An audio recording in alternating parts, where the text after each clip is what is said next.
খুলেন বাইজিদ বোস্তামির কিতাব, পড়েন, ওটা মোতালা করেন।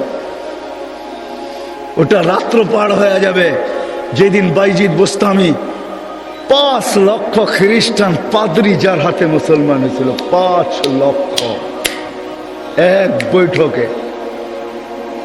স্বপ্নে দেখা হয়েছিল, সমস্ত পাদ্রীদের মিলন মেলা ছিল। স্বপ্নে আল্লাহ দেখাইছিলেন যে বাইজিদ আজকে এদের পোশাক পরা ভিতরে ঢুকা যা, আমি কিছু করতে চাইতেছি। একবার, দুইবার, 3বার স্বপ্নে দেখছেন। তারপরে ভাবছেন যে ওই পোশাক পরবো তো পরবো কি করে। তা আল্লাহ বলছে বাইজিদ পরানে হেফাজত করব তো আমিই করব, যা পর। ওদের পোশাক পরা ভিতরে ঢুকা গেছে। সবচেয়ে বড় পাদ্রী যখন স্টেজে বসছে তো তার চৌকি, তার চেয়ার হেলতে শুরু করছে, মুখ বন্ধ হয়ে গেছে। তো বাইজিদের সমস্ত পাদ্রীরা বলছে আপনি আমাদের পোপ, আপনি আমাদের বড়, আপনার থেকে আমরা জ্ঞান পাই, আমাদের ভিতর আলোকিত হয়, আপনি মুখ দিয়া কথা খোলেন না কেন, বলেন না কেন। তো পাদ্রী বলতেছে বলবো তো বলবো কি করে, এখানে একজন মোহাম্মদী আছে।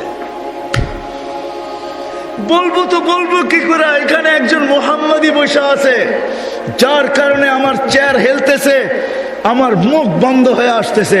সমস্ত পাদ্রীরা বলছে দেখা দেন, গর্দান উড়াইয়া দিব এক্ষণ। বলছে না, জুরুম আসছে বিদায় এটা কোনো দোষণীয় না, এই জন্য গর্দান উড়াইয়া দিবে, এটা হয় না। আমি একে পরীক্ষা করব, যদি এ পাশ করে তাহলে ছেড়া দিব, আর যদি পাশ না করে তাহলে আর গর্দান উড়াইয়া দিব। 62টা প্রশ্ন করছিলেন, 62টা। কয়টা? কয়টা? কয়টা? 62টা বলার সময় আমার কাছে নাই, একটা বুঝলাম 62টার ভিতরে। বলছিল কুকুর ঘেউঘের ভিতরে কি বলে। 62টা যখন পুরা বলা দিছেন তো জিজ্ঞাসা করছে আমি সত্য বলছি।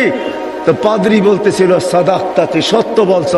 বলে তুমি 62টি প্রশ্ন করছো, আমি একটার জবাব, প্রত্যেকটার জবাব দিছি, আমি তোমাকে একটা প্রশ্ন করব, জবাব দিবে? বলে পড়ো, করো প্রশ্ন। বলে আকাশ আর জান্নাতের চাবি কি? আকাশ আর জান্নাতের চাবি কি? বড় পাদ্রী চুপ হয়ে বসে গেছে। 5 লক্ষ পাদ্রী ধরছে যে 62টার জবাব দিছে, আপনি একটার জবাব দিবেন না, তো দিবেন না কেন? বলছে আমি জবাব জানি, দিলে তোমরা আমাকে মানবে না, মানবে এটা আগে বলো। বলছে অবশ্যই আপনি আমাদের বড় পোপ, যা বলবেন আজকে তাই মানবো। বলে জান্নাত আর আকাশের চাবি হইল লা ইলাহা ইল্লাল্লাহ মুহাম্মাদুর রাসূলুল্লাহ। 5 লক্ষ একবারে মুসলমান হয়েছে ওই বাইজিদ বোস্তামি রহমতুল্লাহ আলাইহি হাতে। হায় হায়, আবু হানিফার জানাজা দেখা 90,000 খ্রিস্টান মুসলমান হয়েছে। জানাজা দেখা, মুর্দা দেখা। ইমাম তাইমিয়ার জানাজা দেখা 50,000 খ্রিস্টান মুসলমান হয়েছে। আহমদ ইবনে হাম্বল রহমতুল্লাহ আলাইহি জানাজা দেখা 60,000 খ্রিস্টান মুসলমান হয়েছে। শুধু শুধু আহমদ ইবনে হাম্বল রহমতুল্লাহ আলাইহি বলেন নাই আমাদের জানাজা আমাদের সততার প্রমাণ। আমাদের সততার প্রমাণ হলো যে আমরা যে সত্য, এটার প্রমাণ হলো আমাদের জানাজা। 60,000 খ্রিস্টান মুসলমান হয়েছে মুর্দা দেখা। জিন্দা অবস্থায় কতটি হয়েছে আল্লাহ জানে। তো যেটা আমি বুঝাইতেছিলাম ওইখানে আছে কুকুর কি বলে বলো। প্রথম শুরু করছে 1 বলো যেটার 2 নাই, 2 বলো যেটার 3 নাই, 3 বলো যেটার 4 নাই, 4 বলো যেটার 5 নাই, 5 বলো যেটার 6 নাই, 6 বলো যেটার 7 নাই। এরকম 62টা প্রশ্ন করছেন। 62টা প্রশ্নের জবাব দিচ্ছেন বাইজিদ বুস্তামি রহমতুল্লাহ আলাইহি। আর বাইজিদ এমনি হয় নাই। ওনার আব্বা ছিলেন না। কাহিনী আমি অন্যদিকে চলে যাব। আমরা তো ছেলে পেলেকে বানাইতে চাই না, মাও আজকে বানাইতে চায় না, বাপও বানাইতে চায় না। আমরা বানাইতে চাই দুনিয়ার এডুকেটেড। রাগ হয় না, পায়ে হাত পড়ি। আপনি সাধারণ শিক্ষায় শিক্ষিত করতে চান, ঠিক না? জেনারেল শিক্ষার মানে কি? ডিকশনারিতে কি লেখা আছে জেনারেলের অর্থ বলো? যারা কলেজে পড়ছেন, স্কুলে পড়ছেন, বলেন জেনারেলের অর্থ কি? সাধারণ। সাধারণ কোনোদিন গৌরবের বিষয় হয় না। সাহাবাদের কাছে অসাধারণ ছিল, এই জন্যই তো ম্যাককে অনুগত করতে পারতেন। এই জন্যই সমুদ্রের উপর দিয়ে ঘোড়া দৌড়াইতে পারতেন। এই জন্যই তার বিহীন, প্রযুক্তিবিহীন 3000 কিলোমিটার দূরে কথা বলতে পারতেন, পাহাড় দেখাইতে পারতেন। সারিয়াতাল জাবাল, অসাধারণ বিদ্যা, এরা বিদ্বান ছিল। আমরা তো সাধারণ বিদ্যায় বিদ্বান হই,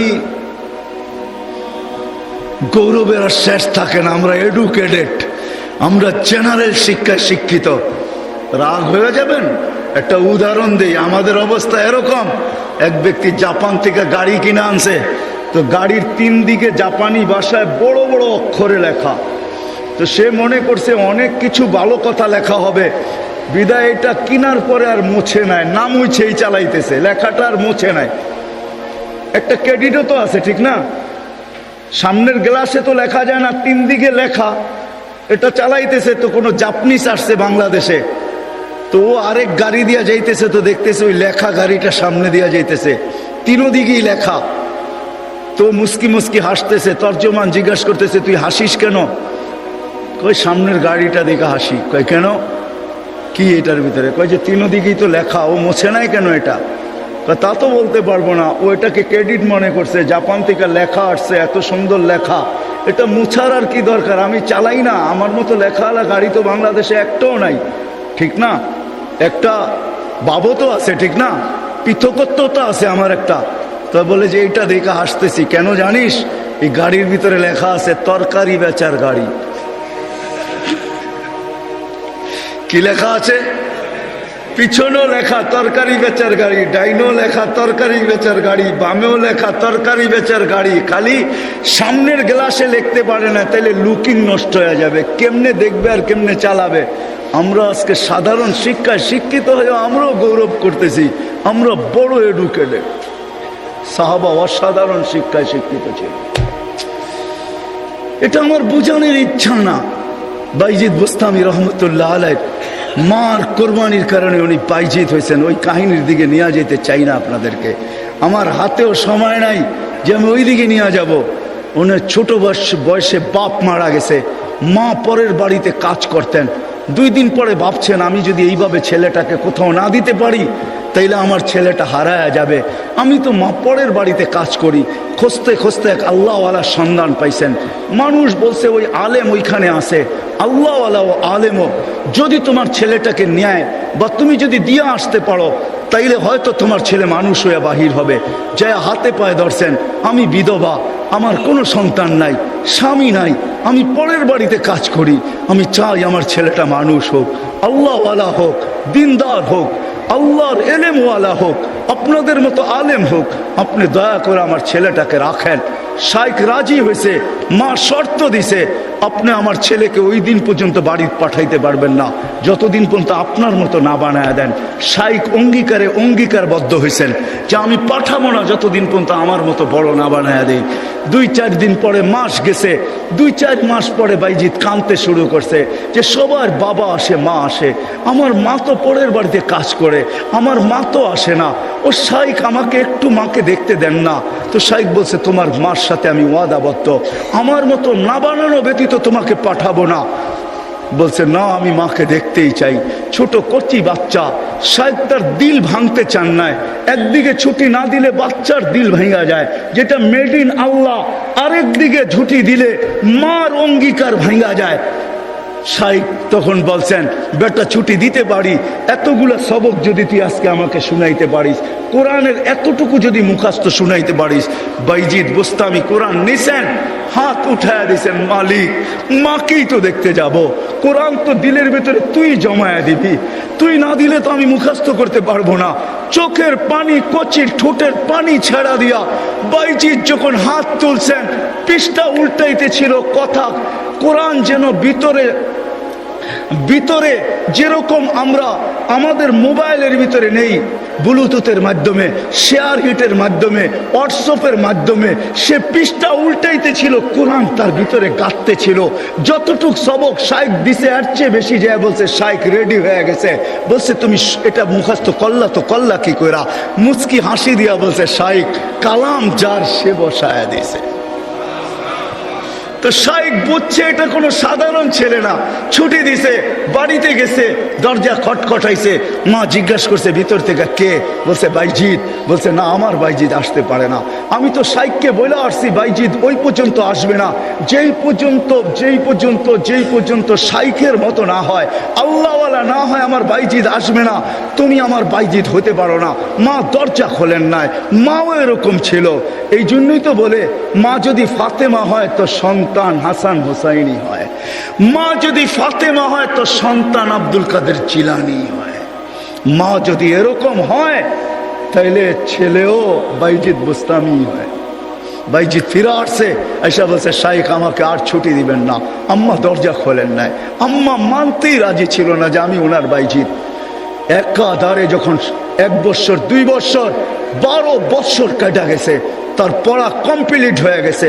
18 বছর বয়সে যখন শাইখ বাইজিৎ বুস্তামি উপনীত হয়েছেন, পড়া কমপ্লিট, রাত্রে তাহাজ্জুদ পড়তেছেন, সেজদায় যখন কাঁদতেছেন, পড়া কাঁদতেছে, শাইখ ঘুমাইতেছে, আল্লাহ রসুল স্বপ্নে আসছেন। আর আয়েশা বলতেছে ওঠো বাইজিৎকের কাছে যাও, তোমার মাথার পাগড়ি বাইজিৎকে পড়াও, আমরা বেলায়েতের পাগড়ি বাইজিৎকে আজকে পড়াইতে চাই। বাইজিৎকে বলো সে যেন কাজ যায় শুরু করে। কমপ্লিট হয়ে গেছে, যাও। তার মা তার জন্য অপেক্ষা করতেছে, বৃদ্ধ হয়ে গেছে, কোনদিন দুনিয়ার থেকে চলে যায়। বাইজিদের মাথায় বেলায়েতের পাগড়ি আমি তোমার মাথায় পড়াইলাম, তুমি বাইজিদ উস্তাদ হিসাবে বাইজিদের মাথায় পড়ায় দাও। যা দেখে বাইজিদ রহমতুল্লাহ আলাইহি সেজদায় পড়ে কাঁদতেছেন। উঠাইছে উস্তাদ, বেটা ওঠ, হয়ে গেছে কাম। কি হয়ে গেছে? আল্লাহর রসুল পাগড়ি আমাকে পড়ায় দিয়ে গেছে, বলছে তোকে পড়ায় দিতে। বেলায়েতের দরজায় আল্লাহ তোকে পৌঁছায় দিছে, হুকুম আসছে যা মার পায়ে যা, আর কালকের থেকে কাজ শুরু কর।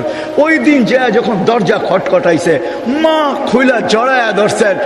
আর খুইলা জড়ায়া ধরেন নাই, শুধু পানির গ্লাসের কথা আমরা শুনি, এটা তো কোনোদিন বাস্তবটা শুনি না।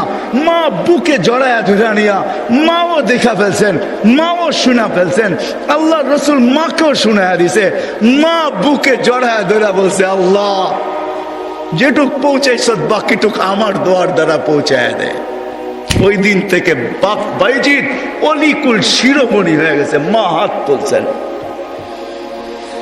তো বাইজিদ বুস্তামি রহমতুল্লাহ জীবনীর থেকে আমি বাহির হয়ে গেছি। ওনার জীবনী পড়া দেখেন, কুকুর পর্যন্ত আমাদেরকে সতর্ক করে চলে যেতে হবে, থাকা যাবে না, কেউ থাকবে না। হায় হায়, আমরা যাত্রী, যাত্রা আমাদের চলমান। আজকে আসি কালকে থাকবো না, কিন্তু নিজেকে প্রস্তুত করে নিয়ে যেতে হবে, গুছায় নিয়ে যেতে হবে, বানায় নিয়ে যেতে হবে। যুবক তুমিও তোমাকে বানায় নিয়ে যাও।